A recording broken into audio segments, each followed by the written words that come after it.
That's a Boston and Maine P2 class Pacific steam locomotive. They were just about as common as the commuter trains you see on the MBTA today. A lot of people thought these particular steam engines were nothing special because they were just so common and there were so many of them.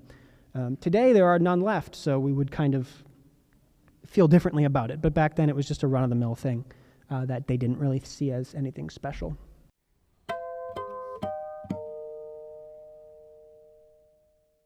Hello, welcome. It's great to see such a great crowd here. Can I just ask who's in this museum for the first time? All right, excellent, excellent. Well, welcome. I hope you please come back. Good evening, everyone, and welcome to the Charles River Museum of Industry and Innovation. My name is Steve Guerrero. I'm the Director of Education here at the museum. And it's my honor to formally introduce this evening's Mill Talk on the extraordinary history of Waltham's railroad history. Tonight's talk is presented in partnership with the B&M Railroad Historical Society and made possible through the generous support of the Lowell Institute. We're gathered here in our museum's main gallery, which was once the power plant of the Boston Manufacturing Company. Francis Cabot Lowell and his associates built the world's first integrated factory here on this site in 1814. A cotton textile mill, it kicked off the Industrial Revolution at scale from here in Waltham, and its success was replicated in mill towns all over New England. Along with that industrial success came a drive for more power and better, faster, and more efficient transportation networks to move those textiles from this place, from Lowell, and from other mill sites onward to Boston, and from there to the global marketplace. By the time of the Civil War, railroads were transforming both the landscape and transportation networks throughout the United States. Many of the same businessmen that invested in those first mills also invested in the railroads and the land speculation around them. Tonight, we're excited to have Rick Kfoury here to explore with us the story of those railroads that were so deeply intertwined with the industrial history of this site and with Waltham and Greater New England. Rick is a railroad historian and author with an express interest in New England railroading. In the second half of the 20th century, he has authored 4 books on the subject. The New England Southern Railroad, Volumes 1 and 2, Queen City Rails, Manchester's Railroads, 1965 to 1990, and Steam Trains of Yesteryear, the Monadnock, Steamtown, and Northern Story. A graduate of Keene State College, Rick currently serves as president and newsletter editor of the Boston and Maine Railroad Historical Society, and works in college admissions for Southern New Hampshire University. Also a good mill building. Yeah. And without further ado, please join me in welcoming Rick for tonight's talk. Well, I'd like to thank the museum for having me here tonight, for the opportunity to talk a little bit about Waltham's railroad history. Railroading and trains, the entire universe surrounding the topics is such a vast spectrum of disciplines and topics that sometimes it can be kind of hard to figure out where to start, especially in New England, where some of that history goes back so far.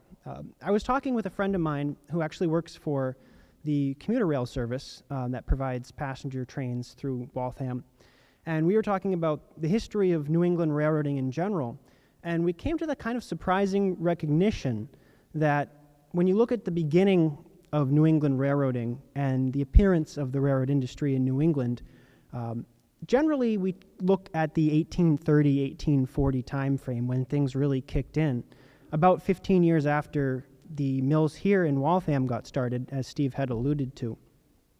That seems like an awful long time ago, and it is for many of us when we think about the span of a human lifetime. But we came to the kind of funny realization that there are Galapagos turtles that are almost that old still living today. So when you look at the single lifespan of a living organism, almost the entire history of railroading in this part of the country can be confined to that one lifespan. So it's something to kind of keep in mind that really puts all of this into perspective. So Waltham, let's get started then. Steve had alluded a little bit to the start of the Industrial Revolution in New England and the role that water power had to play in that. And railroad building and railroad expansion sort of piggybacked off of that initial success of the start of the Industrial Revolution in places like Waltham, in places like Lowell and Lawrence and Manchester, population centers based along powerful rivers where water power could be provided and tapped into for a number of things. The number one main important reason for water power was to power the mills in a time before steam technology had really taken off, and so the very first mills were water powered. Water also provided for the effective transportation of goods and people from one point to another. By the time railroading arrives in the United States in the 1820s, 1830s, and into the 1840s, railroading piggybacks off of that success that water power had started and sort of amplifies that to the 9th degree. You see trains replacing water-based transportation in a large way. You see steam power replacing water power in a lot of places, powering the mills themselves. And so railroad building explodes, built off of those successes that had started previously and allowed for new opportunities to be tapped into. There was also a great rush to connect different parts of the country and different parts of the state and region as well. Boston had been an established metropolitan center for a long time, but other parts of Massachusetts hadn't been quite as developed, and the railroad allowed those places to become more developed. They allowed for people to reach them quicker, for people to travel between cities quicker, and importantly, it allowed for industrial goods and raw materials to go from shipping centers like Boston to manufacturing centers that were a little bit further away from that metropolitan center. Railroad building can be kind of described as sort of a Wild West venture in its very early years. It was such a speculation, and people rushed to build railroads. They rushed to get charters. They rushed to get funding, and they built railroad lines sometimes that didn't go very far. Sometimes they were only a dozen or so miles. Separate companies all dealing with each other, all these separate competitors fighting and vying for territory and customers. That had an expiration date on it, of course. Things got complicated, and by the late 1800s, you start to see a lot of these smaller companies get swallowed up by railroad systems and dominant railroad companies. In the second half of the 1800s, from about 1860 to about 1880, that dominant player is the Boston and Lowell Railroad, which was actually one of the very first railroads in this part of the country. By 1900, the Boston and Lowell has ceded to the Boston and Maine Railroad, which becomes sort of the powerhouse of railroad building and railroad consolidation into the 1900s. Railroads had also a very important role to play in urban centers, not only for connecting these cities in large distances, but also branch lines and industrial spur lines that snaked through cities, snaked through towns, connected these industries with the large lifeblood main lines that they served. As you'll see in this presentation, Waltham had three distinct railroad lines, the first of which we will start out talking about was the Fitchburg Railroad, which is sort of the heavy hitter railroad in Waltham. Before we get to the Fitchburg, though, let's talk a little bit about industry. Waltham, of course, was a center for it and was an important, interesting spot for industry in this part of Massachusetts. What are the kind of companies that would have used the railroad? Well, this is a list of customers in Waltham proper. This is a little later than our beginning focus. This is 1955. But these are some of the different types of industries and customers that relied on the railroad for not only shipping out finished product, but receiving in raw materials to then build into their products. Just going down the list here, you can see lumber companies, door companies, enamel companies. Fuel was an extremely important commodity shipped by the railroad, both coal and oil. Manufacturing companies, again, more lumber companies, cold storage, Raytheon, a company that would eventually become a very important corporation. Plywood companies, coal companies, Weyerhaeuser Sales Corporation. Weyerhaeuser, of course, was a lumber company based out of the Pacific Northwest. So a lot of different types of freight. And you see a lot of these companies have different outlets and stores in different places. So some of these are not just local interests, but are regional interests as well. So we have a railroad map of Waltham, Massachusetts, as it looked for most of its railroading history. Three distinctive railroad lines. The red line, no relation to the red line that we all know, but the red colored line is the Fitchburg main line, the Fitchburg Railroad, eventually the Fitchburg Division main line of the Boston and Maine Railroad. And the Fitchburg is, like I said, kind of the big railroad in town. It's the fastest, it has the most traffic. It was kind of the connecting point for East and West. The two other railroad lines are the Central Massachusetts line up in the blue, which was the Central Massachusetts branch of the Boston and Maine Railroad. And then in green was the Watertown branch of the Boston and Maine. So Waltham was home to a main line and two branch lines. The Fitchburg, incorporated fairly early, 1842. Construction began in May of 1842, and Waltham was reached by December of 1843. Construction proceeded west from Waltham to Concord by 1844, Acton by October 1844, Shirley by December, and Fitchburg in March of 1845. The line was then extended further west through the Berkshire Mountains and the Hoosick Tunnel towards New York State. The Boston and Maine Railroad leased the Fitchburg Railroad for 99 years in July 1900, and it became the Fitchburg Division of the Boston and Maine. For this presentation, I kind of wanted to focus on a photographic perspective. Photographs are some of the most vibrant and specific resources that we as railroad enthusiasts have to work with. And so I wanted to focus in a large way on photographs to kind of tell the story and show exactly the prominence and the type of railroad traffic that Fitchburg line and Waltham in general had at its disposal. So we're going to start in an area of the Fitchburg route just to the east of Waltham in an area known as Clematis Brook. Clematis Brook was an important spot on the Fitchburg because it was the junction location of the Central Massachusetts branch and the Fitchburg main line. This photograph was taken in 1940 on the Fitchburg Division facing east. This structure here was located at the junction of those two lines. And this was taken a little bit later in 1954, again looking east on the Fitchburg Division main line at Belmont Street and Waltham. Looking at this photograph, we can kind of get an interesting perspective of the Fitchburg main line. It's very well maintained and manicured, extremely well kept and clean. The three-light signal to the right was part of the CTC traffic control signals that designated safe operations on the Fitchburg main line. If you look to the left of the photograph, you can see some large storage tanks, but just to the right of that, between the shack and the storage tanks, is another railroad line. That's the Central Massachusetts branch. This particular picture was taken slightly to the left of the last one, looking down the Central Mass and the Fitchburg to the right. Now you can see kind of a curving connection track between the Central Mass and the Fitchburg. That's a connection track that was built in 1951 or 1952 to connect the Central Mass with the Fitchburg at Clematis Brook in Waltham. Originally, the Central Mass had a separate parallel route which followed the Fitchburg through Belmont into Cambridge. But by 1951 and 1952, the Boston and Maine decided it would make a lot more sense just to make the connection in Waltham itself and establish this connecting track at Clematis Brook. Now, the types of trains that you would have seen on the Fitchburg Division, at least in the 1940s and 1950s, a lot of fast, high-speed passenger trains. And we have the train Minuteman here on the Fitchburg Route main line at high speed in December of 1930. You can see the Central Massachusetts branch just off to the left.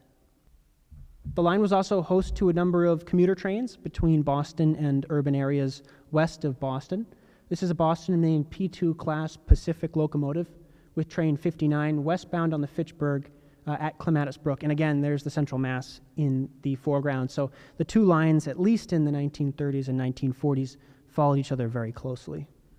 This is a very interesting photograph. So this is taken at Clematis Brook in Waltham. The interesting thing, of course, is the locomotive. A lot of us may know this as a Boston and Maine 284 Lima type locomotive. The reason it's got that distinctive kind of imposing look on the front of it is what's known as a coffin feed water heater, that sort of cowl that you see on the front. That's a specific device that heated up the water to make it easier to fire a steam locomotive, so you wouldn't have to build a fire necessarily and wait for the water to boil and turn into steam. If you had a device that already heated the water, preheated it, then it would be a lot more efficient and quick to fire up a steam locomotive. The 284 Limas were sort of the heavy haulers of freight on the Boston and Maine Railroad. They were troubled machines. They had some building issues that became very apparent as they were put into service on the Boston and Maine, and they were not loved by the crews. They often called them those damn limas. But they were seen extremely commonly around the Boston and Maine, and they certainly had an important role to play. Sort of an interesting piece of information about this type of locomotive, too. The 284 type locomotive was commonly called the Berkshire type locomotive because they had been pioneered on the Boston and Albany Railroad, which crossed the Berkshire Mountains. But when the Boston and Maine, who was a direct competitor of the Boston and Albany, got their 284s, they decided to call them Limas instead of Berkshires because they didn't want to call them what the Boston and Albany was calling them. And Lima refers to the place where these locomotives were built. Another picture of a passenger train on the Fitchburg Route Main Line in Waltham in 1941, October 13th, about 2 months before Pearl Harbor. This is Boston, Maine, number 3714, the Greylock, on train 54 eastbound on the Fitchburg Main Line. The first 2 cars on this train are milk cars. The Boston and Maine did a lot of milk traffic between Boston and points in Vermont and New York State, also in northern New Hampshire as well. The H.P. Hood Company did a lot of freight with the Boston and Maine, and so oftentimes passenger trains that were coming into Boston from some of those rural locations would have milk cars on the head end, and milk was an important commodity to be shipped by rail. Clematis Brook, in 1955, we have an inbound commuter train off the Central Mass branch. This is looking west towards Waltham Center at Clematis Brook. This is what was known as a doodlebug, which is a gas-powered rail car. On some of the Boston and Maine's more rural branch lines, like the Central Mass, they installed the use of these doodlebugs to kind of consolidate passenger traffic. So instead of having to run a steam locomotive and passenger coaches, they would use these smaller rail cars, these self-propelled gas-powered rail cars, to do some of the passenger handling duties. The Central Mass did see steam-powered passenger trains to the end in 1956, so they were apparently running doodlebugs and steam engines side by side. Okay, so we're going to head into downtown Waltham, the hub of the railroad in Waltham for sure, the point in which the Watertown branch and the Fitchburg Main Line joined and met, and also the site of Waltham Station and a lot of other interesting aspects of Waltham's railroading. Gorgeous shot here taken in downtown Waltham. You can just see the tower of the original Waltham Station rising up above the tender of the locomotive. This is train 52. It's heading east into Boston in Waltham. That's a Boston and Maine P2 class Pacific steam locomotive. They were just about as common as the commuter trains you see on the MBTA today. A lot of people thought these particular steam engines were nothing special because they were just so common and there were so many of them. Today there are none left, so we would kind of feel differently about it. But back then it was just a run-of-the-mill thing that they didn't really see as anything special. Well, I should say there is kind of one left. There's half of one in the river in Portsmouth, but that's another story. Coal, I had mentioned earlier, was an important commodity. Coal and steam power was sort of what helped revolutionize the mill industry in New England and bring it away from water power and give it a bit more autonomy. Coal was shipped for a number of reasons. It was shipped for industrial use, and it was also shipped for residential use as well. A number of customers on the Boston and Maine would have received coal, either coal distributors that would have sold it to shop owners and homeowners, and also coal was shipped directly to industrial locations as well. I believe this particular mill complex we're in here today received a lot of coal by rail. Once coal got to its destination, it was unloaded in a couple of interesting ways. If you look at the coal car here, you can see these triangular protrusions from the bottom. Those are hatches that could be opened so the coal could be dumped out of the bottom of a freight car. Oftentimes, if the coal was going to a mill or an industrial location, the track that it would be spotted on would have gaps in the track below, and so the coal would be dumped right between the rails into a series of chutes, which would then lead into the basement of mill buildings, where the coal could then be shoveled into furnaces. If the coal was going to a residential customer or a coal dealer, for example, sometimes they would have something called a coal trestle, which was essentially a wooden pile trestle that was elevated above the ground, and the coal car would be backed up onto the coal trestle and then unloaded directly down onto the ground. and then usually shoveled into carts or trucks and then distributed to various houses. To handle the freight business in a lot of these industrial urban locations like Waltham, a specific type of locomotive was often used called a switcher. In the steam era, these were small, specialized steam locomotives, often of the 060 variation, which refers to 0 leading wheels, 6 drive wheels, and 0 trailing wheels. By the time diesel locomotives were instituted in the late 1930s and 1940s, a specific type of diesel locomotive, the switcher diesel, was purchased by the railroads for a variety of tasks, but one of the most important tasks was serving industrial locations. This is a Boston and Maine SW9 type diesel switcher built by the electromotive division of General Motors. Yes, General Motors used to make locomotives. This particular picture is taken in 1959, so into the more recent history of the railroad in the area. But these types of diesel locomotives were extremely common in Waltham and other places, hustling freight to various industries. The B&M also invested in a number of switcher models built by EMD's direct competitor, the American Locomotive Company, or ALCO for short. This is an ALCO S5 type diesel locomotive seen around the same time as the last picture, 1963. Another very common type of diesel locomotive that you would have seen not only in downtown Waltham, but on the branch lines, the Central Mass and the Watertown branch. It's a black and white picture, but the color scheme would have been maroon with deluxe yellow striping. Very classic diesel locomotive scheme of the time period. We had seen some pictures of steam-powered passenger trains on the Fitchburg Route Division. By this time, in 1956, the Boston and Maine was pretty much done with steam operations completely. Steam trains had their last runs on the Boston and Maine in 1956, but passenger trains on the Fitchburg Division main line had been dieselized for a number of years before that. This is Waltham Station, looking east rather at a westbound train in March of 1956 behind 2 ALCO RS3 type locomotives. Interesting note about this picture, it was taken in March 1956. There had been apparently a blizzard the previous day, March 16th. So a number of pictures you'll see here taken in March of 56, pretty snowbound. Another diesel locomotive that was extremely common on the Fitchburg main line was the E7 type passenger locomotive. These were big, heavy passenger diesels that were used on the Boston and Maine exclusively for passenger trains, particularly long-distance ones. Taken on the same day as the last picture in March of 1956 at Waltham Station. If you look just to the right, you can see the switch tower, the signal and switch tower, which is still there today. The station, of course, had been replaced by the modern period. And a color shot, finally, showing that maroon and yellow at Waltham Station in March of 1956.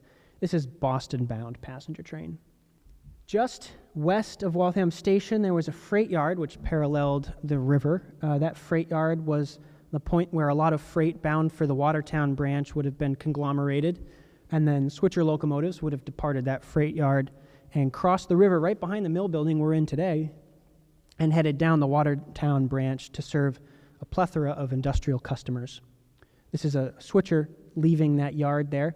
One of the cars you can see, hard to tell, but the second car in is a refrigerated car, probably going to the Quincy Market cold storage.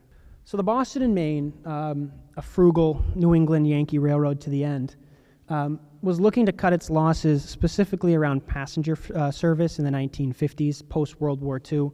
You started to see the rise of state highways, interstate highways, airlines taking away a lot of customers in terms of passenger traffic.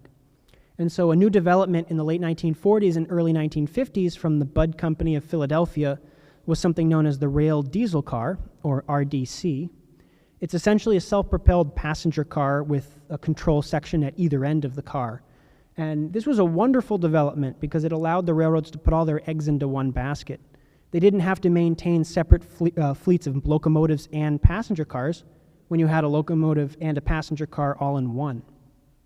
The Boston and Maine invested extremely heavily into the RDC. They became the #1 customer of the RDC with the largest fleet in the world. And so Budd cars, as they were known, became common all over the Boston and Maine system, especially on the Fitchburg main line. Got a bud train, 2 RDCs heading west through Waltham with the tower there to the right, and the Watertown branch you can just barely see curving away from us would cross the river on a wooden trestle, like I had said, which was located just feet from the side of this building. You'll see some pictures of that later on. But here's a bud car coming through Waltham underneath the signal bridge heading west in 1972. The city was also the site of a large number of freight trains heading through town, something that's not the case anymore.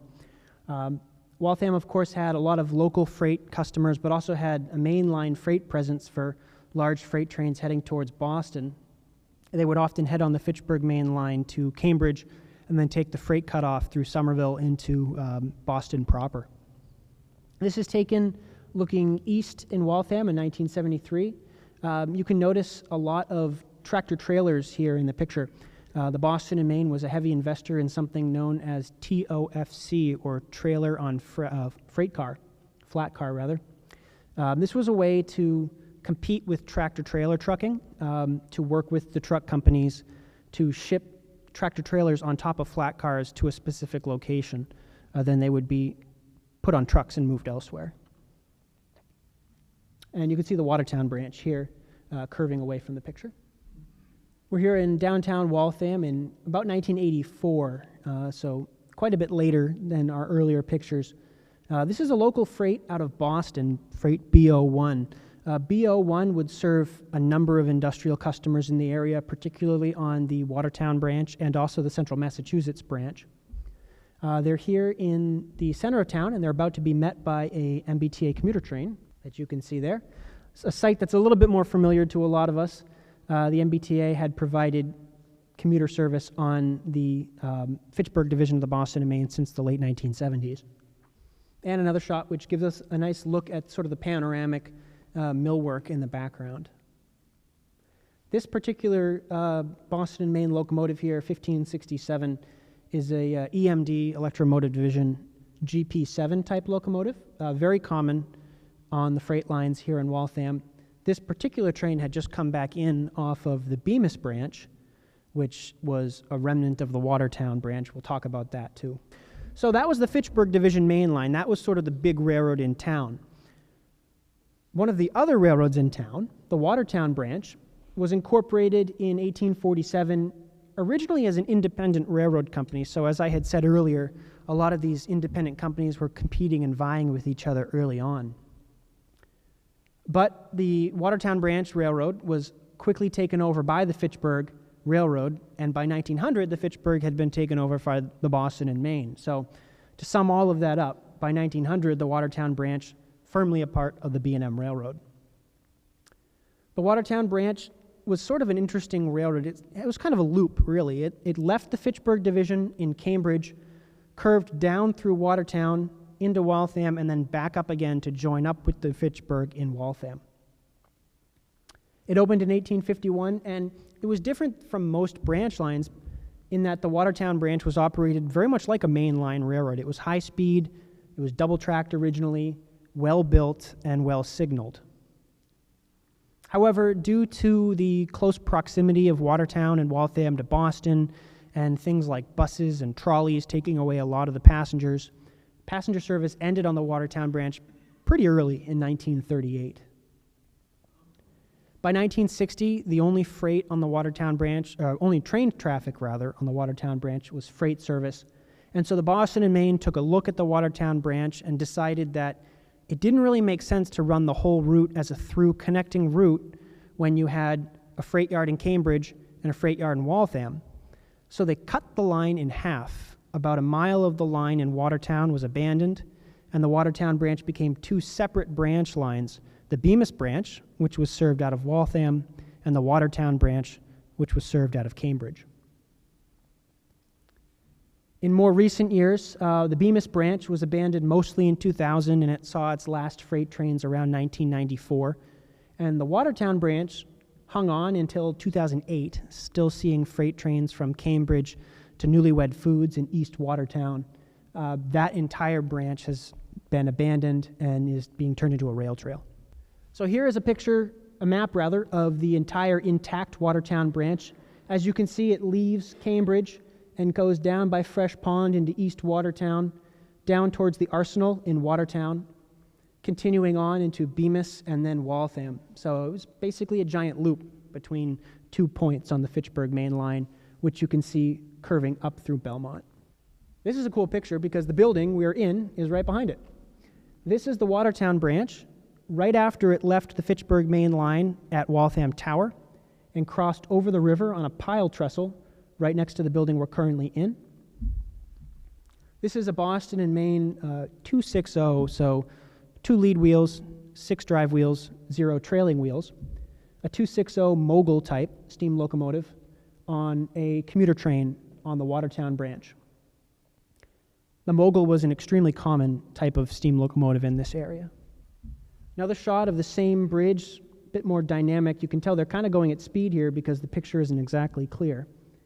But another 2-car commuter train on the Watertown branch. This is in the 1930s for sure, since passenger service ended in 38. This is a great shot of that same bridge looking in the other direction, so looking at the far side of the river from where we are now. The building that we're in would have been on the other side of the tracks behind us. A really nice shot because it shows a coal trestle, like I had mentioned earlier. That is a coal car in the building, and you can see that the coal would have been unloaded in the building itself to a lowered level. This is a B&M 462 Pacific, slightly larger than the 260 moguls, another very common class of steam locomotive. This is the one that I said there's technically one of still remaining today. In 1936, so 2 years before passenger service was discontinued on the Watertown. This is not the same trestle. This is a different trestle on the Watertown branch. This one was between Kfoury and River Street. That walking bridge is actually still there today. This trestle was there until relatively recently. I believe it was demolished 10 or so years ago. So I did a little bit of digging in our archives to see if I could find any documents pertaining to Waltham and the railroads in the area. And one of the most interesting documents I came across was the Boston and Maine's application to abandon that section of the Watertown branch, which would then split it into 2 halves. This is 1959. This is the official application from the Boston and Maine to the Interstate Commerce Commission for the abandonment of 4,575 feet of track, so about a mile, in Watertown itself. It does highlight, interestingly, that this allowed the city of Watertown to avoid rebuilding a bridge, Waverly Avenue, which had a connection to the railroad, and so by abandoning that section of track, it meant that the city wouldn't have to rebuild that specific bridge. The Boston and Maine was also not running through service between Waltham and Cambridge, and there were no freight customers on that mile of track, so it didn't make much sense to keep it around. More information about that abandonment.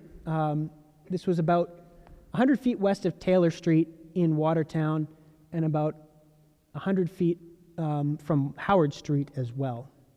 The Boston and Maine emphasizes that there's no connections involved, no service is going to be interrupted, and there are no freight customers on that section of track, so they're basically making a case to the government to allow them to abandon that section of railroad.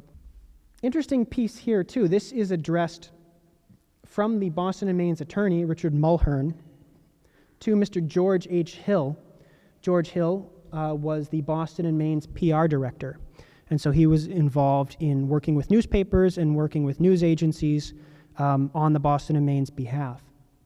And so Mr. Mulhern, the attorney, is asking Mr. Hill to talk to the newspapers in the area so that they'll be able to publish an update in the newspapers about the Boston and Maine abandoning a section of railroad in the city. That was required whenever the Boston and Maine would abandon trackage or retire service. It was required that they report that in the local newspapers. And finally, in 1960, February 1960, the Interstate Commerce Commission responded to the Boston and Maine approving the abandonment of a mile of the Watertown branch, thus severing the line into 2 separate halves. And so became the Bemis branch, the western half of what used to be the Watertown branch. You can see highlighted in green, running from downtown Waltham to a point just shy of downtown Watertown. This is the section of track that Raytheon was located on. There was also a cold storage warehouse, lumberyard, and a number of other industrial customers. So this was still extremely busy, served multiple times a week by the Boston and Maine, right up until the 1980s, and I believe there were still one or two customers in the 1990s that were seeing freight service. By that time, the Boston and Maine had been bought out by Guilford Transportation. Another really cool shot, same bridge, same building that we're in today. This is a Boston and Maine freight in 1968, heading out onto the Bemis branch with some freight for various industrial customers, crossing the Charles River. This is an Alco RS3 type locomotive. And this is a little bit further on at Newton Street in Waltham rather. This is a smaller locomotive. This is a Boston and Maine SW1 type locomotive, number 1128. These small, squat diesel switchers were extremely adept at navigating the urban nature of a lot of these branch lines. They had a very short wheelbase, and so they could go around curves into industrial customers very easily. Getting a little later here, this is 1984, at one of the cold storage warehouses on the Bemis branch towards the end of the Bemis line. I don't think this warehouse is still there today. I tried finding it on an aerial view, and it looks like it may be gone. Apartment buildings, yep. Another reason why you look at the eastern section of the Watertown branch in Cambridge and Watertown, they're turning it into a rail trail, but the Bemis branch, after the railroad was abandoned, was built on by parking lots and apartment buildings, so it's very unlikely that the Bemis branch will ever become a rail trail. And the local freight heading back to downtown Waltham, crossing not the trestle that was located here by this building, but the other one between Kfoury and River Street. I believe this was taken in the 1980s as well, probably the mid to late 1980s. This is local freight switching that same cold storage warehouse on the Bemis branch. A lot of these industrial branch lines that were remnants of earlier lines that lasted until the 1980s and 1990s were switched well into the era where you would have had a lot more access to photography, and so some of these lines that didn't see service as heavily as they had earlier, but were still seeing freight trains into the 80s and 90s, pictures of them are absolute gold because it gives you a look at something that today would just be a number of parking lots and buildings, but you still have railroad activity here. Although unfortunately, the lightweight nature of a lot of these freight customers and the fact that there were no longer passenger trains running on these lines meant that maintenance was somewhat deferred. And so you will see the track and physical plant of a lot of these branch lines looking pretty dire by the time the 1980s comes around. And another look at the Bemis branch with the B&M local probably heading back to Waltham in the 1980s. And a more modern look. This is where the Bemis branch, the old Watertown branch, joins up with the Fitchburg Route main line right in downtown Waltham. You have a commuter train on the Fitchburg line in the background. This curve here on the Watertown Bemis branch, the rails were still in place until a handful of years ago. They've since been removed. The tower is, of course, still there. That's a good question. I think it is still owned by the commuter rail, but I don't know what they use it for. So this is the trestle that we had seen, steam-powered passenger trains, and then a B&M Alco RS3 in the 1960s. This particular trestle, which is right behind the museum complex that we are in today, was demolished in 2014, but was there within 10 years ago. And that other trestle between Kfoury and River Streets was demolished in 2016. So remnants of the old Bemis branch, the old Watertown branch, are becoming harder and harder to find as the years go by. Like I said, the rights of way have been claimed by urban development, so these trestles were some of the only remnants that were reminders of what had been there before. And one last look at the trusses of that trestle over the Charles River. Before we transition to talking about the eastern end of the Watertown branch, which got to keep its name. The Watertown branch from Cambridge into center Watertown was also an extremely busy industrial branch of the Boston and Maine after passenger service ended in 1938. The Watertown Arsenal and a number of other freight customers were still seeing freight traffic decades after passenger trains stopped running. In the 1970s, the Boston and Maine ran a number of inspection trips on their branch lines with government officials using RDC-2, number 6212. The reason that they used this car was because the only Bud car the Boston and Maine had that had a kitchenette in it. So this is the 6212 on an inspection trip on the Watertown branch at Fresh Pond in Cambridge, 1973. And then elsewhere on the Watertown branch that same day. The white flags you see flying on the Bud car, white flags would signify an extra move. So that's a move that's not in a timetable. By the 1970s, pretty much every freight train on the Boston and Maine was not on a timetable. So sometimes freights would run these white flags as well as passenger trips that weren't in the timetable. This is a passenger trip. It's an inspection trip, so it's not in a timetable, and so that's why it's flying white flags. Union Market in Watertown, this is the same inspection trip. Like I said, the maintenance of some of these lines was not in great shape. The Boston and Maine went bankrupt in 1970. This is 3 years after that. And since they're not running passengers and since they're only running freight trains, slow-moving local freights, maintenance wasn't often a priority of some of these urban branch lines. And you can see that more so in this picture. You can see some of the sidings here in kind of rough shape. But this is in Watertown, Union Market, 1973. In a similar way, the passenger stations, which had once been sort of the home of a lot of the activity on these lines, were also in similarly rough shape by the time the 1950s and 1960s came along. This is the old station at Union Market in Watertown, which had been sold to private owners after passenger service ended in 1938. I don't think it's still there today. I very much doubt it. So the very end of the Watertown branch, the west end, was located near Patton Street in Watertown. This is right where that mile-long section was taken out of service that used to connect to the Bemis branch. This is 1976. You can just see a Boston and Maine diesel poking around the corner through the foliage. And the next picture, you would never think this was in Watertown. This is the very end of the Watertown branch, July 2nd, 1976. Between Patton and Taylor Streets in Watertown. You can see a bumping post had been put in place at the end of track, and that's as far as trains could go from Cambridge.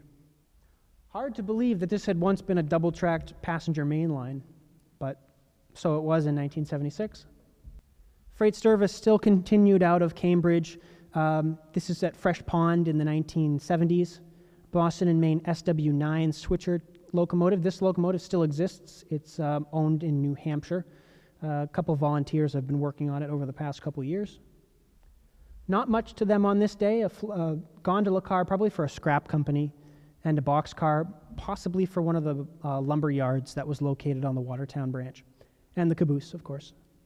A lot of these switcher jobs, a lot of these local freight on these urban branch lines, in the 1970s were still five-man crews. You would have a head-end locomotive engineer, head-end brakeman, a conductor, and two flagmen or brakemen. So 5 men operating a freight train that may have only served a handful of customers was a lot of financial responsibility for the railroads, and still required the use of a caboose for everybody to congregate in, as well as an office for the conductor to do all the paperwork. Yeah, and again, this is the 1980s on the Watertown branch near the old arsenal. So yeah, not in great shape, but at this point in time, the Boston and Maine had been purchased by Guilford Transportation since 1983, and so Guilford was operating the freight on these lines using Boston and Maine equipment. Another shot. This is the same spot we saw that inspection trip about 10 years earlier. This is probably about 1984 or 85. And being flagged over one of the crossings on the Watertown branch. Before we get into the Central Mass, I will say that the Watertown branch was served until 2008, 2007, 2008. Newlywed Foods, the bakery, was the last freight customer. Almost every single time that the Guilford freight crews went out onto the Watertown branch, they would derail towards the end of service. And so poor track conditions was a major reason that line did not survive any longer. But 2007, 2008 is not too far in the past when you think about it. So, the last of the 3 lines we're going to look at today is the Central Massachusetts branch, which may just be the most famous line that we're going to talk about today. It's an interesting line, and it's impossible to cover all of its interesting history in one presentation, but we'll dip into it a little bit. The line was built as the Massachusetts Central Railroad and organized on September 2nd, 1869, to connect Boston with Northampton, which is an enormous distance from the metropolitan center of Boston to Northampton on the Connecticut River. So when you think about the distance that they're trying to cover with one railroad line, one independent railroad company back in those days, it was a big undertaking, and it was troubled. The Massachusetts Central Railroad failed, and as a result, the Central Massachusetts Railroad was incorporated in 1883 to take over.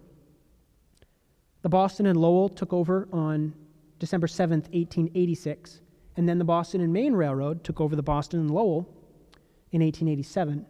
And so by 1887, the line becomes the Central Massachusetts branch of the Boston and Maine. The line only saw service continuously between Boston and Northampton for a very short period of time. By 1938, most of the traffic on the Central Mass branch was east of Clinton, between Clinton and Boston. There was another section between Rutland and Northampton that still saw service until the late 1930s, and bits and pieces of it still saw service into the diesel era. But by 1938, a vast majority of traffic was east of Clinton. Dedicated passenger service on that section from Clinton to Boston ended on November 26, 1971, but freight service continued afterwards. Beyond Waltham ended in 1980, and service within Waltham between Clematis Brook and Beacon Street continued until 1994. So this is a very small section of that gargantuan line in Waltham itself. So to the right, you can see Clematis Brook, where the Central Mass and the Fitchburg joined up. And then the line kind of meandered up through the highlands of Waltham. It had two stations, Waltham North, which was located at Lexington, and then Waltham Highlands. The line then crossed over I-95, crossed over the Fitchburg line, and continued out towards Weston and Wayland. We'll start out at Clematis Brook. I had said that the Central Mass line originally went to Cambridge and paralleled the Fitchburg, and you can see that heading off to the left. But by 1951, 1952, all of the trains on the Central Mass were going on the Fitchburg route to Clematis Brook and then getting on the Central Mass at Clematis Brook. So that's what's happening here. This is a passenger train heading to Clinton, getting onto the Central Mass behind a 260 mogul-type steam locomotive. The Central Mass branch in the early 1950s became an absolute mecca for photographers and videographers. The Central Mass was the last holdout for steam locomotives on branch lines on the Boston and Maine, and actually saw some of the last regularly scheduled steam trains in 1956. And so people were flocking to the Central Mass to take pictures of these steam locomotives as they were starting to disappear. There was a pretty prominent bridge, and there still is, on the Central Mass over Linden Street. And so this is that bridge here on the Central Mass line. I believe the rail trail has progressed this far, and the bridge is going to stay in place, which is really nice. Either side, so they just got to cross it. Yeah. But yeah, this was a common photograph location for trains on the Central Mass right in Waltham itself. As I had said, there were two stations on the Central Mass in Waltham, one of which was Waltham Highlands, which is still around today. It's actually kept its rails in front of the building. The rail trail has been built just to the right, so there is still some track in place there, which is really cool. This is Waltham Highlands on the Central Mass branch in 1940, looking back towards Clematis Brook and Boston. And we have a mogul here on train 3109, Boston to Clinton, at Waltham Highlands in 1952. If you see multiple tracks in the pictures, like this track here at Waltham, that's a siding, so that wouldn't be considered double track. But yeah, the Central Mass during this time period for sure, I don't believe it was ever double tracked. This particular time period, 1940s, 1950s, is a single track. This is the North Station in Waltham. Like I said, was at Lexington Street. Pretty cool. You can look at the old bulletin-style advertisements on the side of the building. And a shot of a doodlebug on a passenger train 3112, Clinton to Boston, at the Highlands Station in 1954. It's wild looking at these pictures. This looks like it could be in the countryside somewhere. But you know, this is one of the most desirable places to live in the area in terms of apartments and housing and stuff, so wild. Wild stuff. Yeah. So as I had said, the Central Mass branch was extremely important for photographers, and you see some really gorgeous artistic photography of steam locomotives on the Boston and Maine. This is December 31st, the last day of the year, 1955. As I had said earlier, 1956 was the last year that steam engines operated on the Boston and Maine. And so this is a shot of a dying breed heading towards Clinton on the Central Mass branch. Really nice black and white night shot here at the crossing there at Waltham North Station, again on the 31st of December, 1955.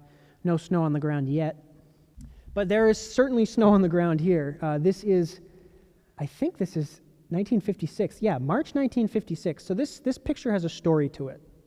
This is B&M 260 Mogul number 1498 on train 3107 Boston to Clinton, westbound on the Central Mass branch. This was the second big snowstorm in 3 days in 1956. At this point in time, March 1956, there were only 3 Moguls left in service on the Boston and Maine. 1493, this engine is 1498, and 1455. The 1493 had its pilot collide with a switch on the day of March 16th, 1956, and never ran again. So at that point in time, there were only 2 left, this one and number 1455 still in service. 1455 would be the very last of the 3 to remain in service, and thankfully is still around today. It's at the Danbury Railroad Museum in Connecticut. It was saved from scrapping by F. Nelson Blount, who was a millionaire seafood industrialist who started Steamtown, USA. So we do have a Mogul still around today that ran through the city towards Clinton. It is not operational, though. Freight service on the Central Mass in the steam era was provided by 280 consolidation type steam locomotives, so 2 small drive wheels, 8 large drive wheels, and 0 trailing wheels. The 280 was the sort of heavy hitter of local freight on rural branch lines, and so it was extremely common to see these pulling freight on the Central Mass. The Highlands Station, shortly after diesels have taken over, diesel power on the Central Mass branch powered passenger trains right before the Bud cars took over, and even a little after. This is an RS3 on a passenger train heading into Boston at the Highlands Station. Again, just a wild comparison to what it would look like today, but not all that long ago when you think about it. The Central Mass crossed I-95 on a girder-type bridge. You may have gone over that bridge. That bridge is still there today. It was rebuilt, so it's not the same bridge that was here in this picture. But the incredible thing about this is the amount of traffic on I-95. I don't think you could stand in one place and get 1 car on that highway unless you were standing out there at like 3 a.m. So this is a commuter train heading back to Boston behind an Alco RS3, 2 coaches, probably about 1955. And this is a shot about the same time, 1954, of I-95 the way it was with that Central Mass bridge. The highway, of course, has been widened since then. This bridge was replaced and carried freight trains until 1980, and the bridge is still there today. I'm sure there'll be some sort of trail development across 95. 1971, October 31st, Halloween. The clock is ticking down on passenger service on the Central Mass branch. At this point in time, passenger service is being provided with Bud RDCs, 1 RDC car from Boston to South Sudbury, so they weren't going as far as Clinton anymore. At the Highlands, heading back into Boston. And this is the very last scheduled passenger train that ever ran over the Central Mass branch. November 26, 1971, a single Bud car departed Boston, went over the Central Mass branch through Waltham, Weston, Wayland, into Sudbury, and then retraced its steps back into Boston. Passenger service had died, but freight service almost always outlasted passenger service on these railroad lines, and the Central Mass was still busy. And so July 21st, 1969, we have a Boston and Maine GP7 type locomotive on Boston-based local freight B43 on the Linden Street Bridge. And this is a local freight on the Central Mass heading back towards Boston at Clematis Brook. You can see that connection track to the Fitchburg curving off to the left and the old Central Mass alignment to the right. There was a few lumber companies within the city that received rail service. I believe the very last freight customer on the Central Mass was a lumber company. And I had mentioned that the Central Mass also crossed over the Fitchburg main line west of I-95. And so this is the bridge crossing over the main line. You can see the double track of the Fitchburg down below. Central Mass freight, I believe when this was taken, freights were still going as far as Hudson on the Central Mass. This is probably the mid to late 60s. And they were still going to Hudson at that point in time. So this is a B&M GP18 type locomotive heading out on the Central Mass. So just like the Bemis branch and the Watertown branch, the Central Mass was still used to serve a number of industrial customers into the 1980s and even the 1990s. But by that time, the freight service on a lot of these small customers was drying up. A lot of these customers were switching over to trucks or just going out of business altogether. And so this is Clematis Brook in 1988, looking down the old Central Mass branch with the Fitchburg out of sight to the right through the bushes. Huge contrast to those very first pictures we saw back in the 1950s. Here's the bridge over Linden Street, in 1986. If you can picture that steam-powered passenger train in 1936 compared to 50 years later in 1986. Quite a difference, for sure. This section of the Central Mass was not in service at this time. So that brings us, essentially, to the modern day. Where is Waltham in the railroad world? Well, the strangest part of it is that there are no freight trains through the city anymore. The branch lines are gone. The Fitchburg main line is, of course, still in service. But there aren't any freight trains that pass through the city. Boston itself has very little freight presence at all, actually. I believe Boston only has a handful of freight customers left. And so there's really no reason to run freight trains on the Fitchburg through Waltham today. Occasionally, there are extra moves. This is an extra that went through in 2019. This is a freight extra 7561 heading through Waltham.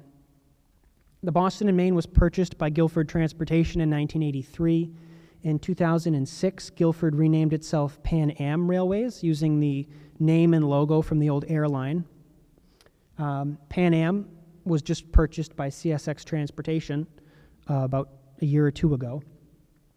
But there's no need to run freight trains through Waltham. Freight trains through this part of Massachusetts take the Fitchburg line to Ayr, and then in Ayr they leave the Fitchburg route and go over what's known as the Stony Brook branch from Ayr up to North Chelmsford, and then from North Chelmsford get onto the New Hampshire route main line through Lowell to Lowell Junction, and then they get on the Western route main line to Portland.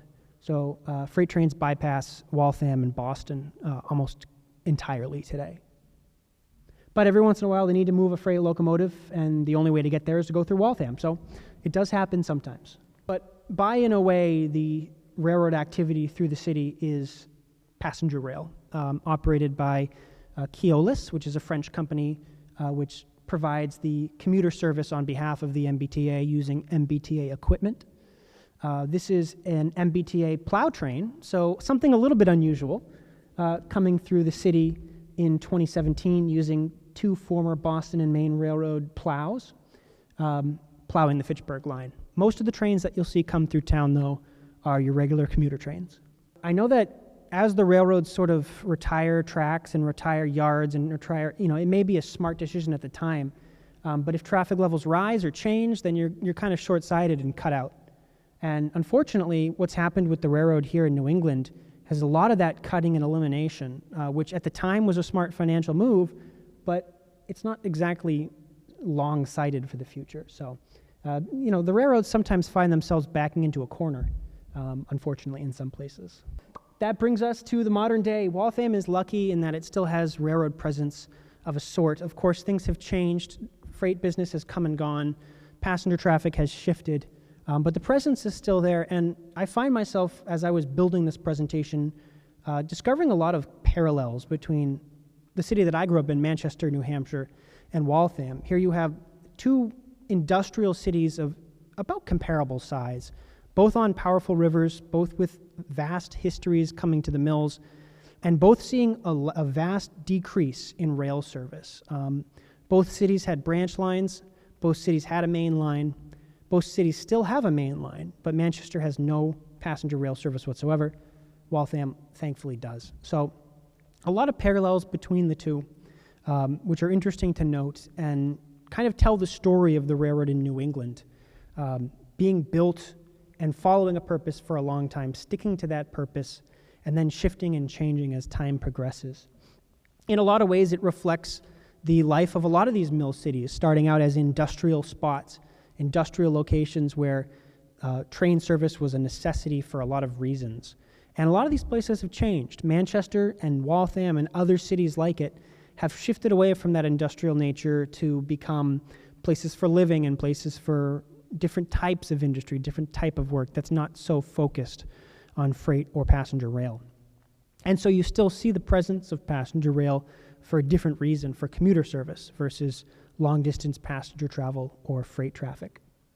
The interesting thing to remember, I think, here is that a lot of these places and a lot of these cities and a lot of these towns have seen a marked change. And I think for people that are interested in any type of history, if you look around at the topic and the subject that you're interested in, no matter what it is, you're going to find shifts and changes.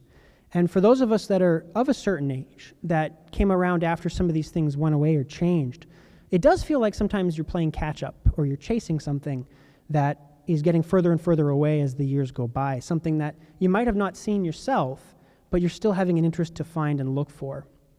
And I think sometimes that can be discouraging and frustrating for sure, but it can also be a really good motivator. If you were born in a time period after something is gone away or become less prominent, it can push you to dig and search for photographs like these and for research and for documents that connect you to that topic or subject. And also to talk to people that were there and that might have witnessed it themselves, to impart that knowledge, that information.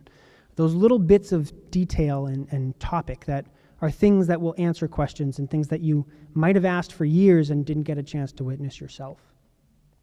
And so one of the big takeaways is if you have an interest in any kind of history, if you have an interest in railroads, if you have an interest in trains, if you have an interest in industry or mills or anything having to do with a subject that has seen diminished capacity over the years, seek it out and dig it up. And if you have information relating to these topics, if you have photographs, if you have information, if you have documents, share them as much as you can, because a lot of these pictures that we saw today only exist because they were donated, only exist because they were shared, only exist because somebody was there to capture it and then had the foresight to preserve it and do something with it.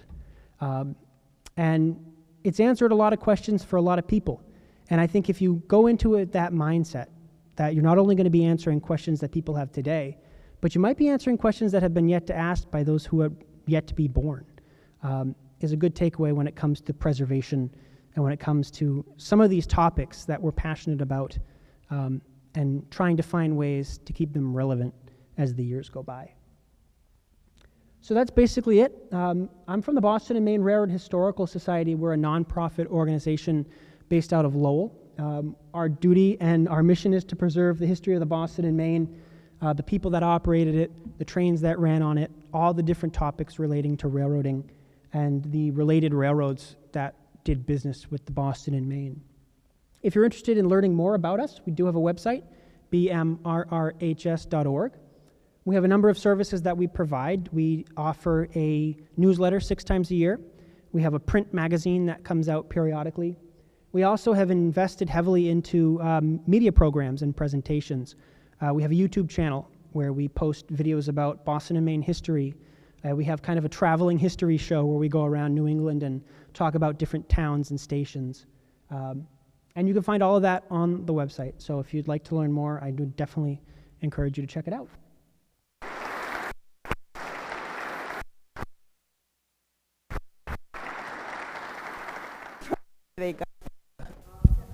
Framingham is originally the Boston and Albany Railroad, so that was the direct competitor for the Boston and Maine.